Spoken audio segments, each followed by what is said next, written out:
to do a live SaaS website teardown. And we're going to review two SaaS websites together with our experts from the three different perspectives. It's going to be positioning and messaging, design and UX, and also SEO and AI visibility. So we are also having two founders with us. It's Cahill Camden, founder at Novacast, and Sayat Rizwan. I'm not sure if I'm pronouncing your name correctly. Hope it is. But you are the founder of OneSuit, correct? Perfect.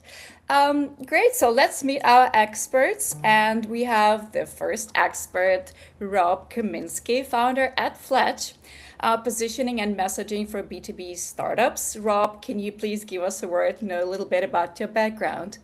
For sure. First off, thanks for having me. This should be a bit of fun. We love doing these breakdowns.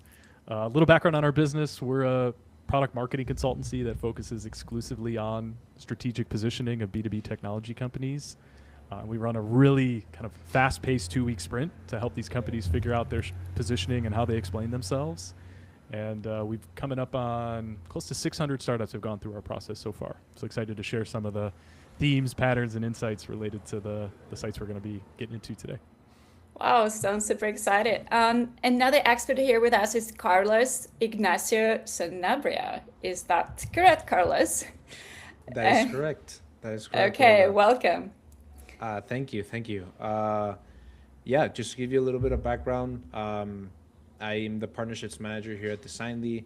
I've consulted and helped hundreds of SaaS founders to build and scale their products. We built over 215 products so far. And with every product, we help founders set up the foundations for a successful go-to-market strategy. And one of the pillars of any go-to-market strategy is an effective landing page. So very excited to be here today and to dig in this with you. Perfect. Looking forward. And then, surprisingly, the third expert is me, myself, and Olga Mikoparkina, founder at Quality. It's a B2B SaaS content marketing agency. We work on SEO and AI visibility, growing B2B SaaS companies through quality content, building trust, building visibility online. And we've been working with quite a few B2B SaaS brands, more than 200 clients over the course of 6 years. And super excited to go through those two amazing SaaS websites and share my expertise as well. So now that we all know the experts, now let's get to the SaaS that we have here, SaaS products. So Cahill, maybe you could give us a few words about your product, what are you building, and what is your goal? Sure. And just for FYI, I'm excited to have Rob and Carlos helping us out, and you as well, Olga. I've actually been following Rob's content on LinkedIn for quite a while, so he always drops good insights. So I'm excited for this. So Novacast AI, it is a podcast booking platform for founders, professionals, and executives who want to build their thought leadership and brand awareness and build more trust in the market so that they can actually get more clients, get more customers, and have a fantastic content foundation. So it does everything from start to finish. Podcast matching to your profile. It helps you construct the right pitches to connect with hosts. It helps book those opportunities for podcasts in your calendar, and it will do all the follow-ups automatically. And so this is what Novacast AI is all about in a nutshell. And we're launching also the host side of things so that hosts can actually find the right guests for their shows as well. So this is what it's all about. Perfect. I was actually giving it a try yesterday. Going to share my experience a little bit later today. And Sayat, maybe you can share a little bit about your SaaS company, would you? Yeah. So OneSuit, it actually helps the service businesses, especially solopreneurs and agency owners, to run their operations. So you can manage your leads, convert them into clients, uh, send them contract, sign a contract in the same platform. Also, you can send them the invoice, take the payment all through one platform. Along with that, you can do the project management inside the application, just like Trello or Asana. So we're mostly working with the B2B SaaS with the agencies, and uh, right now I am actually bringing the productized service for who does the monthly retainer services for their clients. And how large of the agencies you're working with? What is the size? Mostly 1 to 10 members. That's the size they're using. Smaller businesses. Okay, so guys, now that we are all introduced, I recommend that we start with a teardown session. And Rob, I would love to start with you because you are the positioning expert, and I think positioning is a good place to start. Uh, Maybe you can share your screen with us, and happy to listen to some of your comments uh, regarding the website. You know, we're super excited. Should we start all with Novacast first? Letting Yeah, I Carlos think come in, and then we'll jump to Syed's company on the OneSuite. Yep. we can do that. Okay. Let Absolutely. me share here. Oh, Okay. Did I hear uh-oh? Okay. yeah, exactly. Wow. No, this all be good.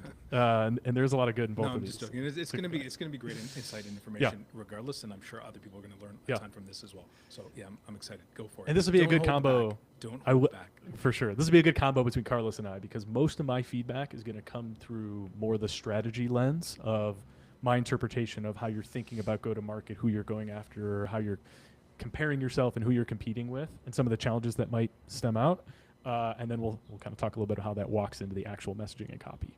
And so right off the bat, when I saw this podcast AI, and I see these rotating pieces where you're saying, these are basically use cases and what we would call jobs to be done of like, oh, these are the things that the product can do. My first impression when I see these, that it can do all these things is like, oh, these are all theoretically different jobs that could be positioned for. Where you're kind of saving that in a way because your whole approach here is kind of this all in one.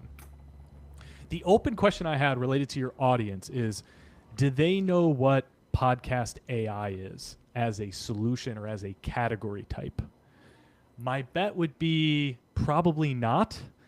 And so the first thing that may be missing, because what you're really trying to say and you're implying here is, hey, we have this AI that helps you run and manage your whole podcasting business or podcasting kind of production piece. So even getting that in the language where it's like, hey, a better way to manage your podcast with AI is where my mind starts to go because they've never seen a podcasting AI solution before, where you're kind of then comparing or positioning yourself against the manual way of doing all these things, which there's potentially an opportunity to bring that in, where we usually put it on the site is you kind of have your whole pitch where you'd say like, hey, instead of doing this all manually, stitching it all together, just get Novacast. And then you can actually show them in like a problem section where it's like, is this what your podcast management or podcast production looks like today? And it's like all these different tools and manual processes. But overall, still pretty clean. The other thing from a positioning standpoint that immediately stood out was this toggle of guest, host, agency. Because this starts to get into likely your different segments that you could be positioning for. And so, Cahill, I'm curious, who are you mostly selling into? And like ballpark, how many of each customer do you have, so far in each of these? Yeah, so we had thousands of people sign up on the guest side, and Interesting. definitely hundreds of people sign up on the host side. Okay. We launched a partnership with Brave Browser last year on the host and creator side, but Yeah. it wasn't fully baked in, man. Like it wasn't fully complete. It was like an early beta, and so no one really stuck around. And so I would say that the majority of our customers are going to be guests, and then agencies who are looking to get extra distribution or thought leadership brand awareness for their clients. Interesting. Very interesting. Because to me, this is where the difference in the audience of who you're talking to will likely drastically change what you say. And so I'm actually somewhat surprised to hear that guest is sort of the number one, because all of these capabilities, streamline bookings, be seen by millions. This one here, find podcast opportunities, that's for the guests. But all the rest of these are more so for creators and agencies to run the podcast. Right. Where if your bet, and we do think about this in terms of a bet, is that, most of our early customers, most of our main market is going to be guests, I would think of the hero very differently of like, find and get on your the podcast you want to be on easier than ever, where you're almost a podcast search type solution rather than a podcasting management type solution. That is probably the biggest thing here where there's opportunity, because trying to do both is like, wait, like take me, I don't have a podcast, but we go on many podcasts, and so like I see all of this stuff of like, hey, you know, find guests, and I'm like, I don't care. But when I see, oh, like find opportunities to get on shows, it's like, oh, maybe that's it, but the rest of the messaging doesn't talk to me. And so I'll pause there. That's like my, from a strategy level of like, who is this actually for, is probably the biggest question to answer that could sharpen this up. Cahill, you may have thoughts, and then I want to hear Carlos kind of come into this as well. And I'm happy to scroll for you, Carlos, too, because I focus more on the top of the page. You know, that's really good insight, and it was something that we initially struggled with in the beginning. I suppose we're still struggling with it here on the site, which is, who do we actually target first? The hosts who run the shows, or the guests?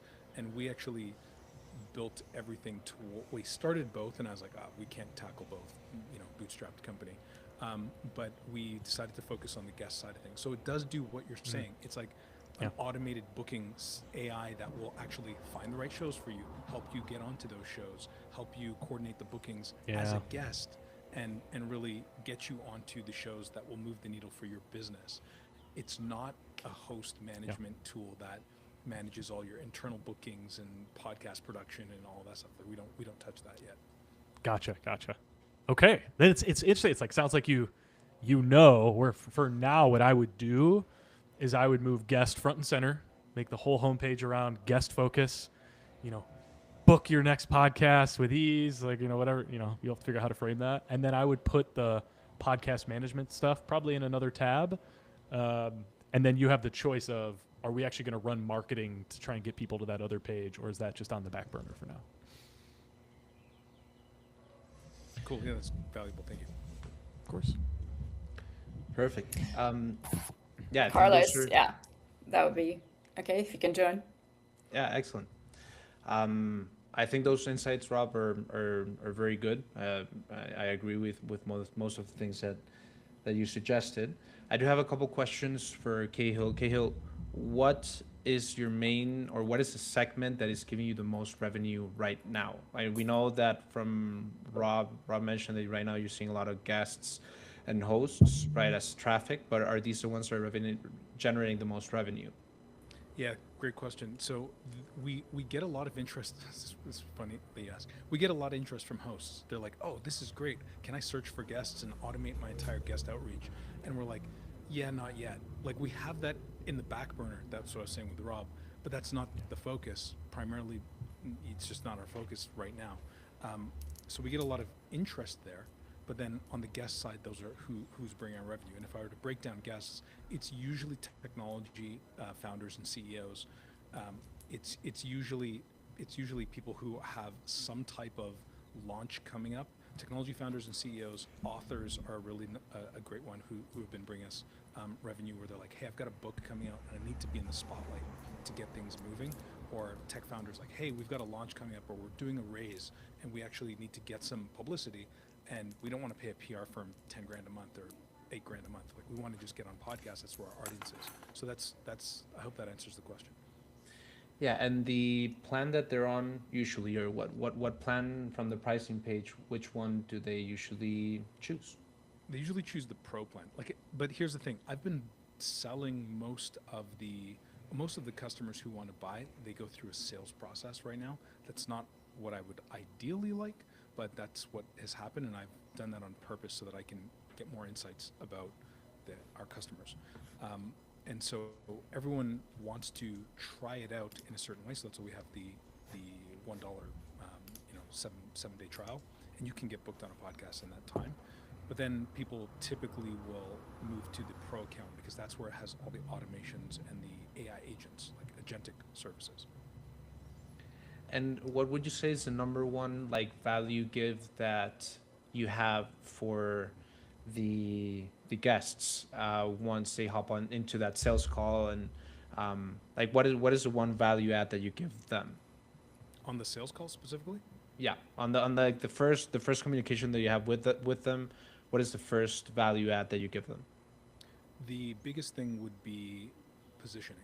So most people who are getting onto podcasts, they have an idea, they know where they want to be, but they are not 100% confident in the positioning of their brand and how they're going to come across on a podcast. So that's a lot of what I'm walking them through. I'm like, oh, hey, you have these great ideas, blah, blah, blah. Here's how I would position it on podcasts. You have these anecdotes, these stories, etc. You should get on these types of podcasts. And again, the AI will do a lot of that for you, but I found that this is definitely a lot of the value that I bring is getting that human insight and feedback on who to target. Okay, so just so I understand correctly, and to Rob's point, right, the podcast AI component in your headline is basically suggesting that they would get the brand visibility in the podcasts are most relevant for their positioning strategy, correct? Correct. Okay, so that specific value add, and the reason why I ask all of these questions is because since the guests are bringing in the most significant revenue and the most significant traffic as well, that value add I think should be reflected um, statically, in my opinion, in the headline, right? Because right now, if I look at a simple view at the landing page, I don't know what the value add is for me as a guest. Like, how is this going to help me position my brand better? At a simple view, I don't see that. So maybe the headline can see something like, help we help we've helped X amount of brands position their brands in X amount of podcasts, resulting in an X amount of revenue increase. Like, and I think that that's going to have much more impact than having a dynamic headline that just is showing different solutions that you can give without showing exactly what you can provide for that audience. Cool. Another thing is that I think your guarantees at the bottom, well, the call to action, like get started for free, maybe that can be more tailored towards that first value add that you give in the sales call, right? So they don't know how to position their brands correctly. So maybe the CTA can be get a positioning consultation for free. So it can, instead of getting started, that is like you're asking something from them, the call to action is, okay, I'm giving you a positioning consultation for free. And that is the biggest question that all of these people have. So if you're recurrently asking, like answering all of these questions at the first part of your sales call, I think it's important to reflect that as a call to action. Also, Yeah, the that's great. the mm, the requirements at the bottom, the guarantees. Do you have any other guarantees? Sorry, Rob, a little bit more to the top. That part below the call to action.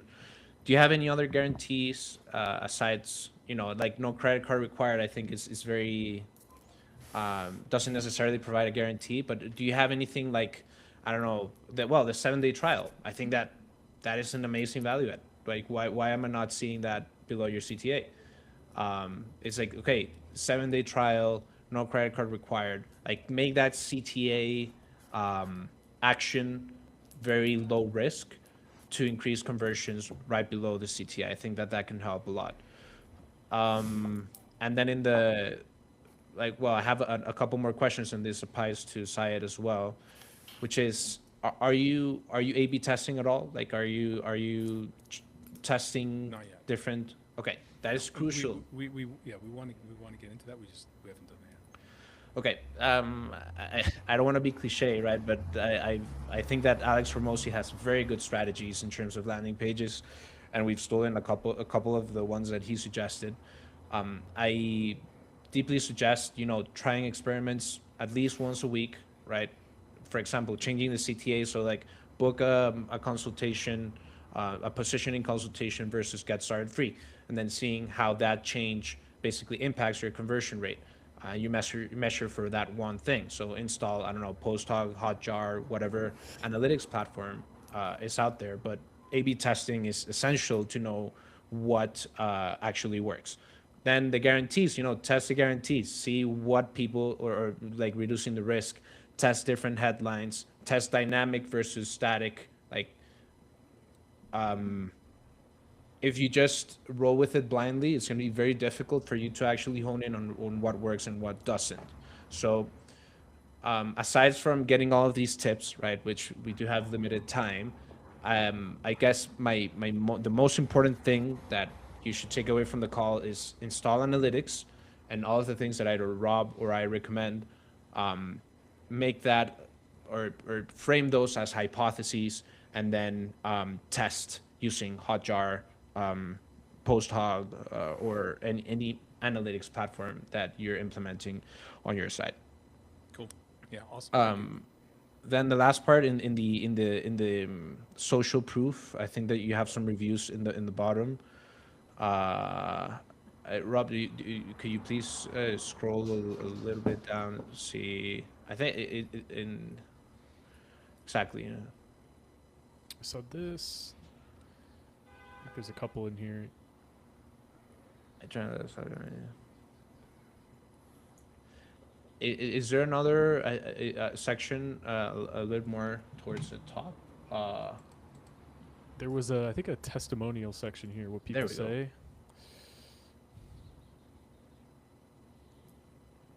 It's 1,000.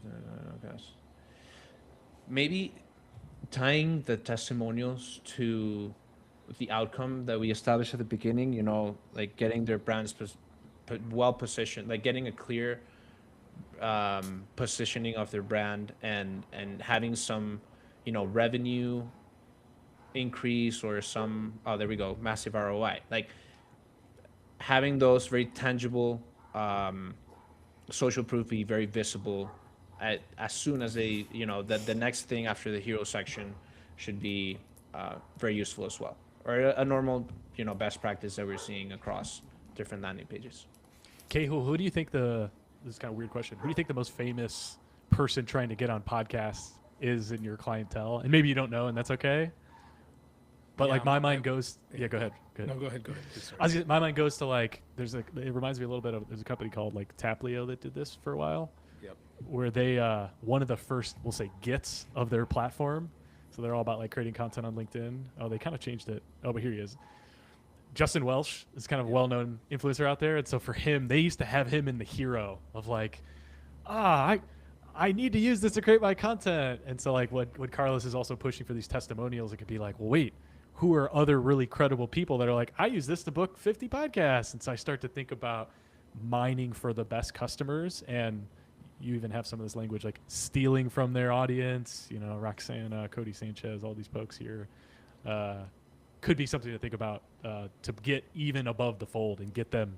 You kind of have it here, so maybe this is where the years are going, but obviously like high-res photos, front and center, a little bit bigger, making sure the names are known could be a cool thing to help build that credibility gap. Cool. Awesome. I love that, Rob. That's a great observation. Okay, thank you, Carlos, and thank you, Rob, for your insights. So I'm going to be adding a little bit, from the SEO perspective, but first, let me share, Cahill, a little bit from the insights that I've gotten yesterday when I was going through the sign-up process. I've actually, as a user, not as an SEO expert right now. So first things first, I came to the platform. It wasn't immediately clear what it does to me, just, for you to know what a user feels. I was like, okay, Podcast AI. I read through it. Maybe in a couple of minutes, I realized, oh, okay, that's going to help me book podcasts. And being in the agency space, so like I'm potentially your customer, right? I run the agency. We do PR for our clients. So that is, quite an interesting tool. And I was giving it a try. And what I loved is that you're already showing how it works without a credit card. I can actually send the pitch. The connecting to the email was very fast. Love that. Not like an instantly, it requires you to give all these permissions and stuff. So it was quite straightforward. Now, I did send 3 pitches, I think. And one of the downsides of my experience, and I don't really know what's the way to fix that, but it was the fact that I got the message returned to sender. So I sent a pitch and I got the message saying oh, this email doesn't exist. So I wanted to mention that, not to say, oh, like it's not working or something, but I know that happens all the time with Apollo contacts everywhere. I'm not sure if you're triggering up like we through the API of Apollo or like something else. Maybe you have your own system. But it happens with Apollo contacts, and it happened to me, and all of a sudden it was like, oh, okay, like should I, continue using it, or maybe it's a good idea to add some extra layer of validation of those contacts before actually getting people to send those first emails, because I think those first emails they decide a lot. Like the aha moment in here is when I give it a try, I have a response like the same week saying that yeah, sure, let's chat. That's the aha moment. And then once I get that, I'm happy to pay all the money in the world and just automate the entire thing. Yeah, it's, So it's that's funny that you mentioned that. We actually this week literally have been working on a sprint to validate and enrich all of the emails in our database. So that is literally something that you're absolutely right. There are some emails in the system where we're like, hey, these don't work. So we've actually just processed it. We haven't pushed it yet. It'll go live tomorrow, okay. Saturday. But I'll send. this is exactly what we were working on. I was like, oh, we got to get this done. Whatever. That's honestly the only thing that stopped me. Like, if I were your, like, I'm your user, right? I'm going through this onboarding process. That's like the only thing that stopped me. A little bit of AI content as well. Like, I'm not a big fan of AI content, and I know that like this, it's very difficult to get AI to write what you want.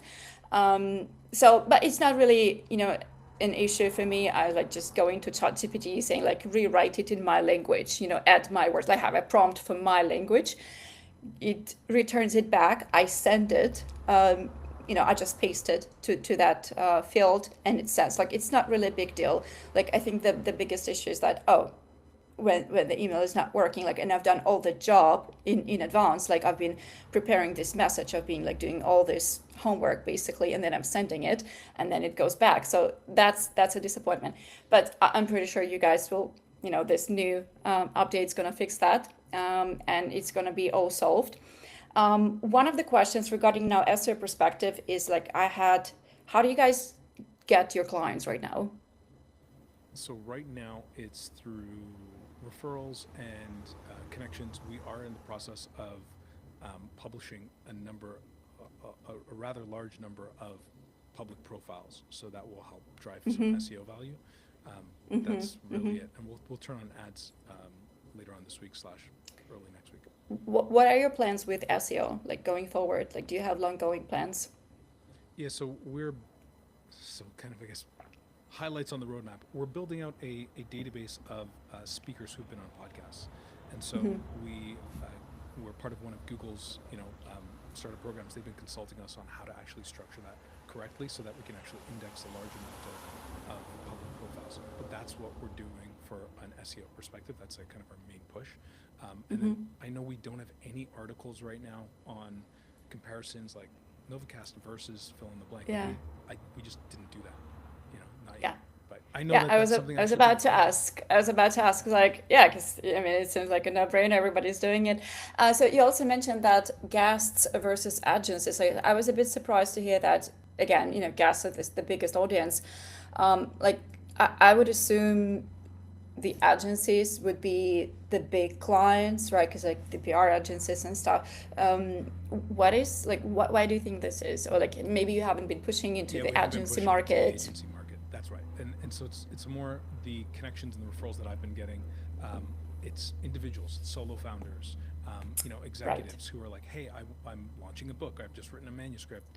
We're doing a launch for a tech company. We want to get on podcasts to build our credibility, our trust, and our thought leadership. And that's just been what I've been going with. But to your point, the agencies, I think, is the play. Like agencies, I think, are struggling right now from the PR side as PR value changes and kind of drops. And podcasts are really the place where, you get the most trust, credibility, and attention right now. So I just haven't pushed the agency side. It's a lot of direct outreach and connections and, that type of thing. Absolutely, it's a lot of work. It's a lot of work. So yeah, I was about to ask about the blog because I didn't see the blog. So I guess that's in a plan to add, and it's super important for SEO, obviously. Now, from the like on-site perspective, I would say that you do have some of the pages already, like who is it for comparisons, so the landing pages, the product pages, so to say. Something that was not really clear for me, Rob, if I can ask you to go to who is it for menu and like click through agencies like B2B agencies, for example. So first things first is that the page is not really reflecting that this is for the B2B agencies, right? So even like from the SEO perspective, the title, the H1s, the H2s, we need to show that to someone who just came from Google looking for podcast AI, like a podcast tool that's going to book them on many platforms. We need to show them like where they landed. What is this page about? Like they don't know yet about Novacast when they land on this page. So this is the idea of making it clear for them what the tool does, how it helps specifically. Because like right now, if I'm the B2B agency founder, I look up on Google, I land on this page, and as I read supercharge your agency with client management outreach, I honestly don't know what's going on here. So I need to read a little bit more how you can help me, what you do, what is your positioning, and then you can say everything about like supercharging the agency, the client management perspective. But first things first, and then it's also important for LLMs, right? Whenever they read through the page, it's important for Google search specifically. I noticed that the titles are duplicated in many on many pages. So if you like, whenever you're gonna start, I know that you haven't started much of the SEO work. We discussed that you have still the site loading issues that you are working on, but the titles, they require working as well, some of those pages. And honestly, like I've seen that who is it for, you have five audiences. Would you say that those are like all the audiences you have? Because it seems to me there's more. Maybe I'm mistaken. Maybe there's an opportunity here to introduce more audiences, more landing pages, maybe some features as well, like something that like something specifically that you automate. Maybe it's a podcast prospecting automation, maybe it's a podcast CRM. I'm not sure if that's exactly what you have. Maybe it's podcast tracking. All of those features that you guys are working on, that's worth presenting on those menus as well. And once you have blog, there's a place for the blog on the top menu too. So people can go through. There's a lot of different things to cover.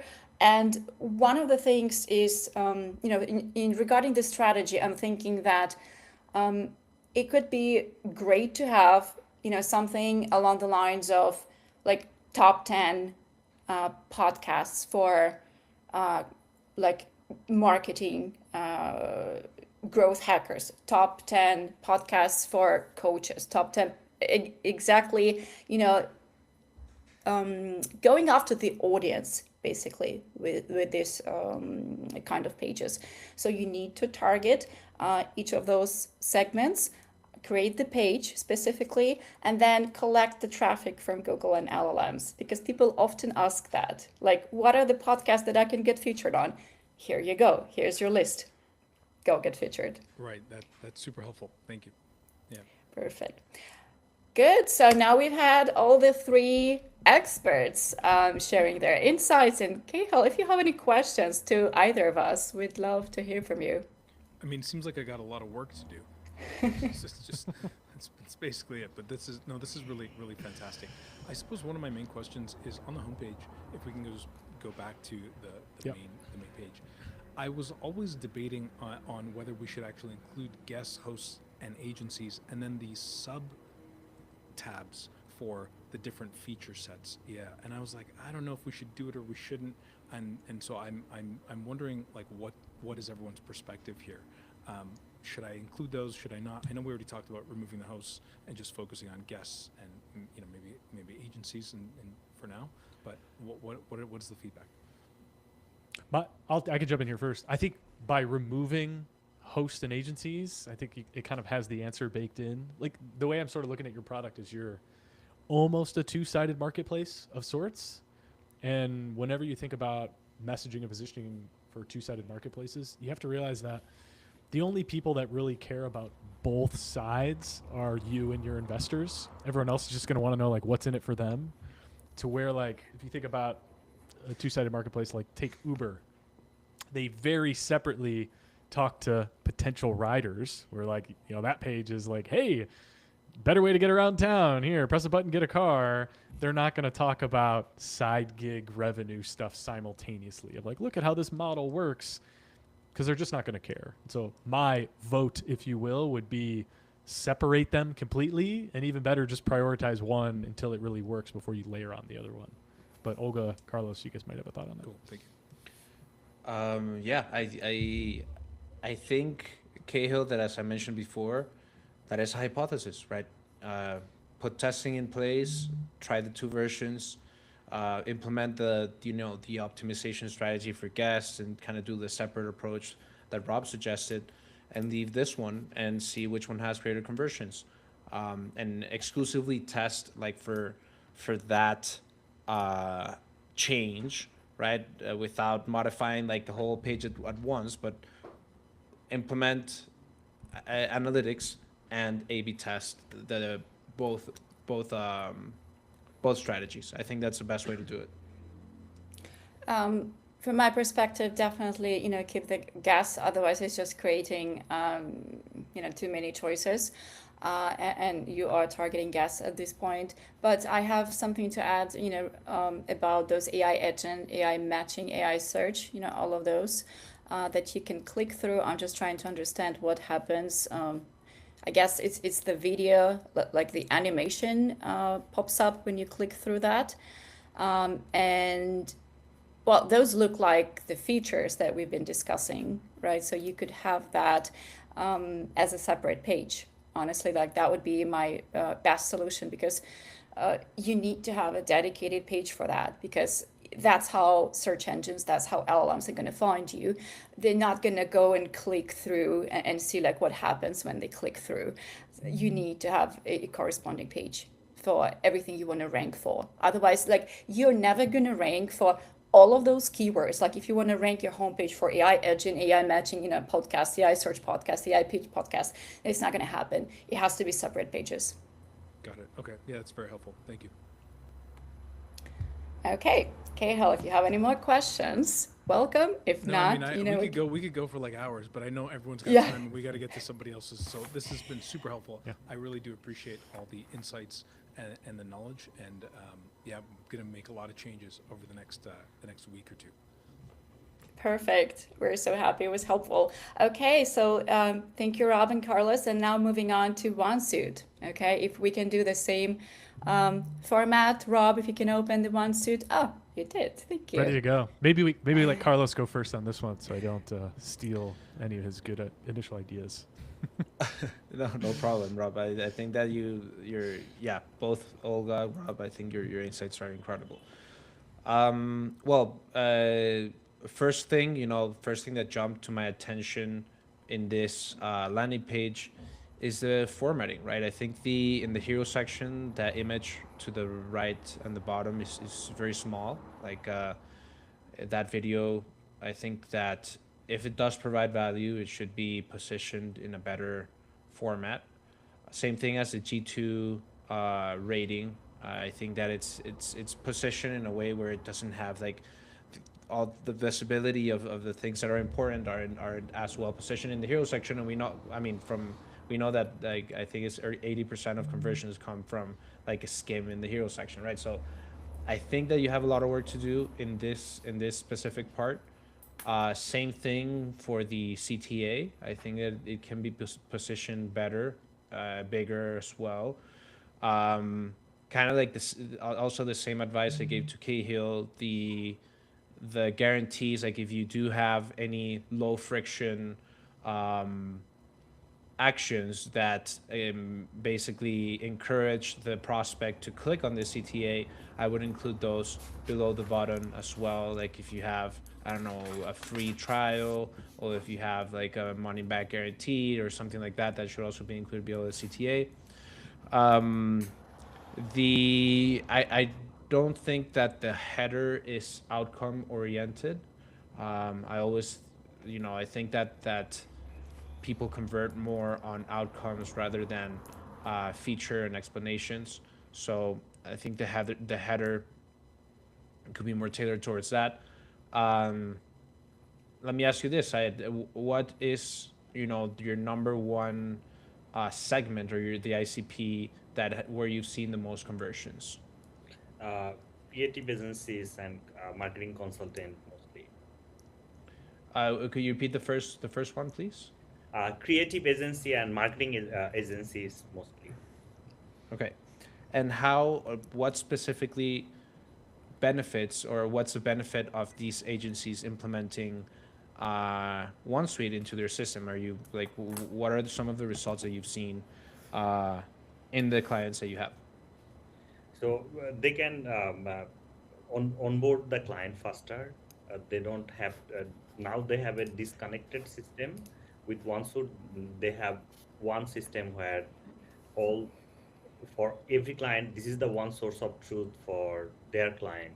So this is helping them a lot. They don't have to go to a invoicing tool for sending the invoice, getting the payment, project management, also the client portal, all under one login. I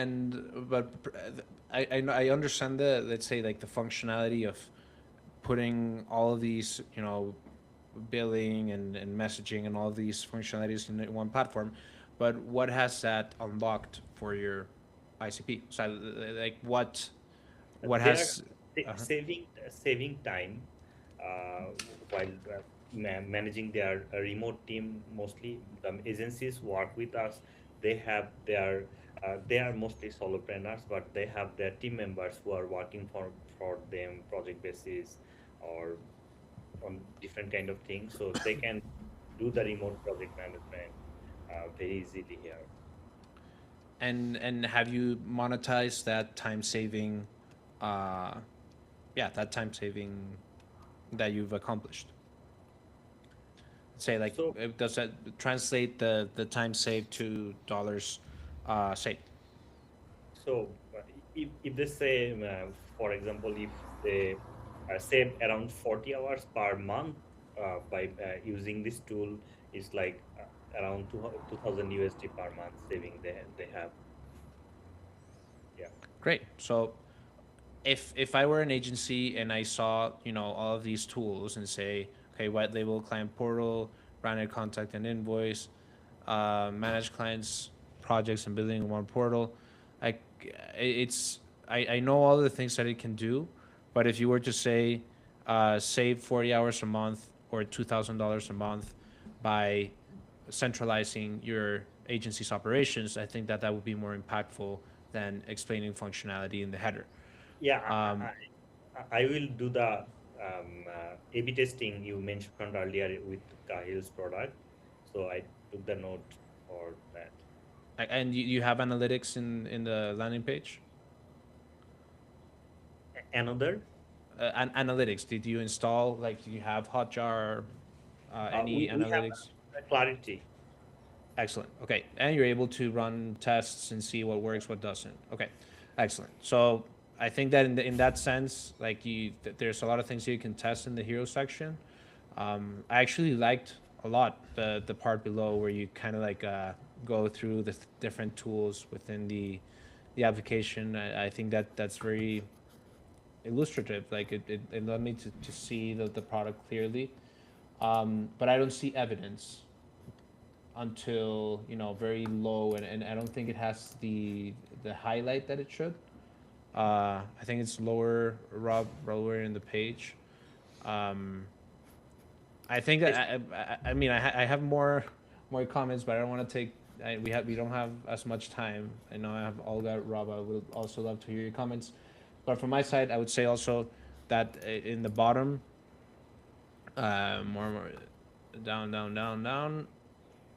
Okay, that's when we get to social proof, and it's black and white versus all the other section, which is color, right? So it doesn't have as much pop or focus as it should, and it's not reflecting like the 20 or like the time savings and the money and the financial savings that we already discussed. So I think that those can be some things that you can test. Okay. Yeah. Okay, thank you, Carlos. Rob, would you like to join? Sure, I'll dive in here. So Syed, I actually quite like the overall messaging construct that you have on the page. You're being very clear about what it is. I did like Carlos's notes around like, you know, maybe better usage of G2 in the video and putting it to work, maybe elevating this section, because this, in a nutshell, when you see these tabs under here against this header of manage clients, projects, billing in one portal, showing this, like you just immediately get it. I think, or at least my bet or assumption, would be that a lot of the challenges here have to do with the scope of what you've built, because like managing clients, projects, and billing, you're effectively saying run your whole agency in one tool. So it's an all-in-one positioning strategy, and that gets tricky just because from like an operational standpoint, like, because arguably I'm an agency, so I'm actually somewhat in your ICP. I'm usually not trying to solve for billing and project management and sales pipeline client management stuff all at once. Now, the value prop is somewhat compelling, but it's big to get my arms around. In other words, it's actually harder for me to buy because I'm like, oh shit, I'm gonna have to replace all the things I do. That's kind of big. And I even saw some of this down here in one of the testimonials. When this person's talking about using Notion, I doubt they're using Notion for the billing aspect and some of the other pieces. And so likely it's like he sees you as like a client project management tool, not this agency operating system. And so there's that challenge of scope.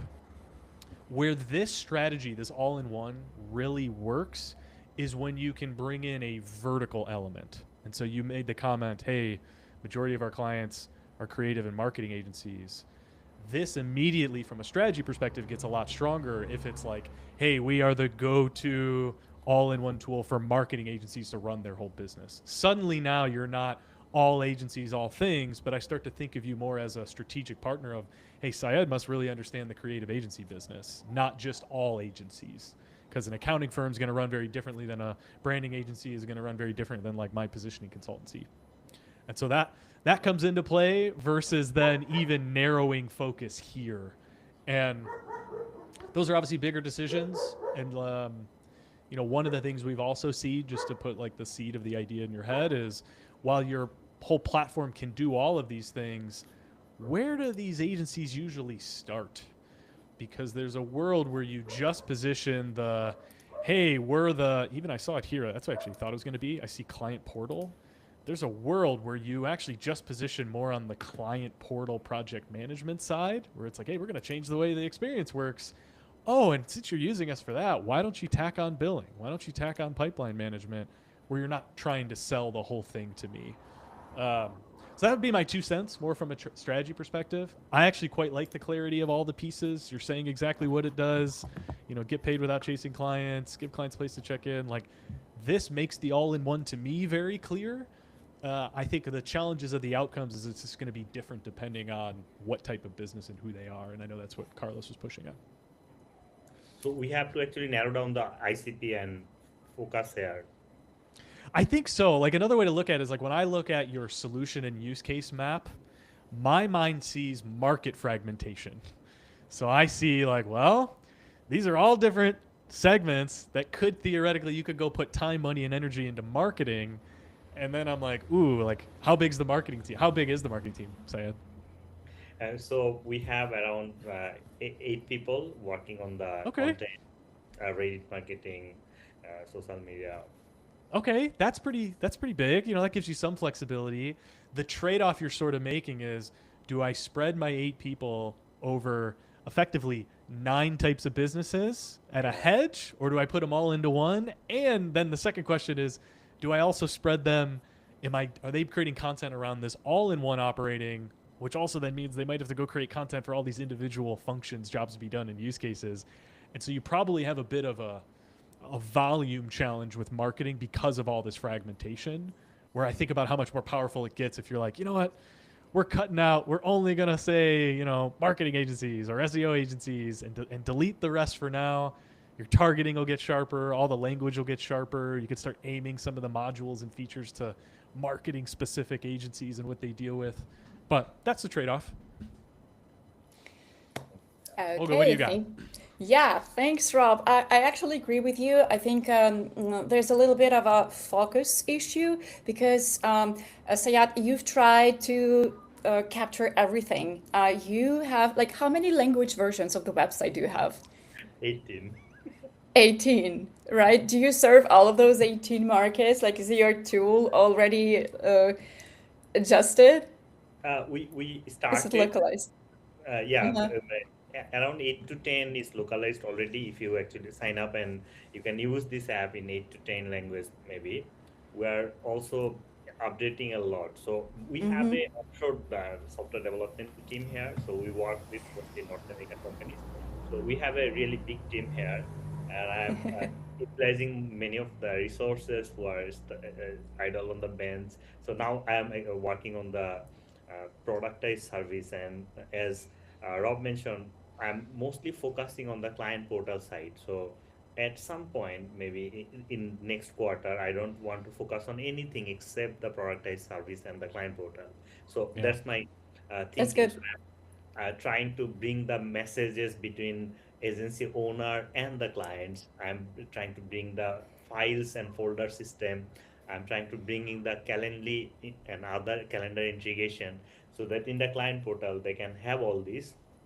Also they can pay the bills, sign the contract from the client portal. So that's the one thing I will only focus maybe in an, but now it's very hard to resist what I built and what I'm doing. We have two use cases. Some people use the CRM part and the invoicing part. Some portal, yeah, some people use the project management part and invoicing part. So the main common thing we see Mm-hmm. everyone using are like the invoicing, clients and invoicing, and we are integrating like 20 other uh, payment integration for globally. Mm-hmm. Now we have 6, we're adding more also. And then another thing, from the user's perspective, when I was looking through the homepage, the hero section, and it says something about, yeah, the 7 tools. It replaces the 7 tools. So my expectation was at some point to see what kind of tools are going to be replaced. I was like, am I going to see the logos, somewhere? Am I going to see the happy lady who was like struggling and now she's like happy because she's just using one tool? So that, and then like, I don't see, like, that's not clickable. I was trying to click that, to maybe learn more about those 7 tools.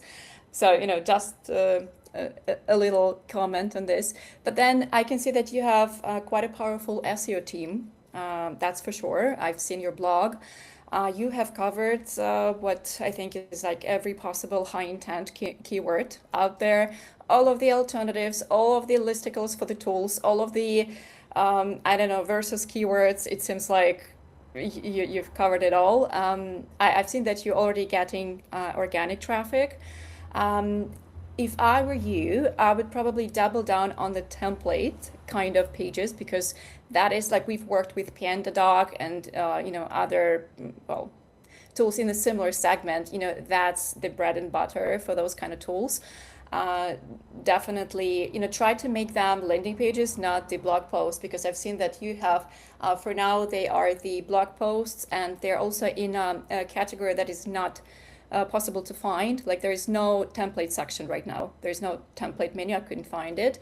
There's also no blog menu on the top in the top menu. It's buried in the footer. So I would definitely advise it because that is your traffic collection point, and it's in the footer. So it has to be in the main menu. You have the knowledge base, I think, the resources. Yeah, you have the resources menu, so you can just simply put it into the resources drop down and keep it there. If I may just share one quick thing for Rob, if I can take over the sharing. Yeah. Okay. Stop. Yeah. Yeah, I'll be fast because we don't have much time. But so the third party, like I've ran a little bit of analysis here. So OneSuit, those are the top ranking roundups, for some of your keywords like productive alternatives, honeybook alternatives, best white label client portals, etc. And you guys are mentioned on some, but there's also a lot of things, a lot of platforms where you are not mentioned, like this roundup of like productive or bonsai, top 10 alternatives, top 10 alternatives here. Those are the roundups that I would say LLMs actively use when even citing your brand on the in their answers. So this is one thing to keep in mind because you are going to be building links. I can see already that you are building backlinks, and this is very important for LLM visibility. And also for your overall like how people discover you. So the more omnipresent you are online, the more your brand is mentioned on different platforms, on different resources, the more traffic, highly qualified traffic you're going to get, and the more customers you'll get. So Yeah, this is just we're planning some technical SEO like free contract builder, free invoice generator, free proposal builder. So we're already getting traffic and signups, also paid customer from the traffic blog post, but I want to have like some kind of tool where uh, we'll do the programmatic SEO so that we get more traffic and onboard the free tool user to the paid version. well, just be careful with automating too much, because search engines are not really big fans of like that intense automation these days. Okay. I tried with LLM.txt and other things. I'm not sure how that's working, It but doesn't work. You forget it. Yes, it doesn't matter. yeah. It's not really like it's nothing that it's your omnipresence. It's the branding issue, right? Like if your brand is well known, you're gonna get to those answers. If it's We not, have some other SaaS, like we have another SaaS called Mail Blaster, that's the email marketing SaaS, GradNet alumni management SaaS. Also, we have another site called ThemeWagon, which is one of the best search keyword for the free templates, and we have around 300K plus organic visitor every month. So we're trying to upsell to that customers right now. That's our main channel, but I'm trying to be independent and trying to have as much as organic traffic I can. got it. Well, I do have quite a few other comments, but I guess we can do it on LinkedIn later on when we have more time. We're now, yeah, it's 6 already, and it's for me 6. I'm not sure where you guys from, so I believe it's all different time. But thank you so much, everyone, for participating. Rob, Carlos, Cahill, and Siad. I hope everyone enjoyed it, and we look forward to meeting next sessions. During the next tear downs and learning more about positioning, design, and SEO. Thank you, guys. Thank you very much for It was very all the helpful. feedback. Yeah, thank you. Thank you. Thank you. It was a pleasure.